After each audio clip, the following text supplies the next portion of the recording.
Hi, my name is Dr. Peter Leo, and I'm here today to answer some questions from the community. The question we're going to look at today is, what if, heaven forbid, I am hospitalized for COVID-19? Are there any special things I should think about in terms of my eczema while in the hospital? And I would say, hopefully that will not happen, but unfortunately, there are a number of people getting sick and getting hospitalized, and it is really difficult for our eczema patients, particularly those who are more severe, to be in a hospitalized environment. Some hospitals are incredibly good about getting hypoallergenic sheets and coverings, about meeting any dietary restrictions or requirements that you may have, and some hospitals are fantastic about continuing with the topical skincare that patients need. Others, not so much. I've been doing this long enough to have met with patients who've had really terrible hospitalization experiences where they said, oh, it's just your skin, who cares? We're not worried about that, we're here for something totally different, and all of that can go by the wayside.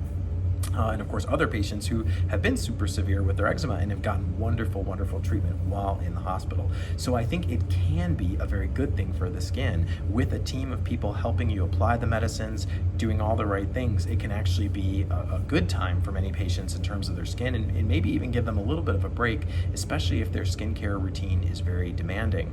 However, if the hospital is not as up to speed on this, it can be difficult. So I think it's really important, if, again, heaven forbid, if you are hospitalized, you let them know that you have atopic dermatitis, that you have a number of treatments, that you have a routine, and that it's very important. And the way you want to tell them is just say, listen, if my skin starts breaking down, I'm worried that I get infected, that I can get a bacterial infection. And I think that will snap everybody to attention, because sometimes people think, oh, eczema, it's just like a little dry, itchy skin, that's fine, don't worry. But for the patients that we're talking about here, these are not mild things that we can quickly diminish by just saying we just need to put a little moisturizer. Obviously, if it's very mild, then that's fine. We don't have to have this discussion. But if it's more moderate or severe, I think it's important to let them know that skin breakdown is a very real possibility, and the risk of infection is much higher in patients with atopic dermatitis. So we want to make sure we're doing those treatments. If you can put together a little plan for them and explain what you do, doesn't have to be complicated, but in the mornings I like to do this, cleansers I like to do this.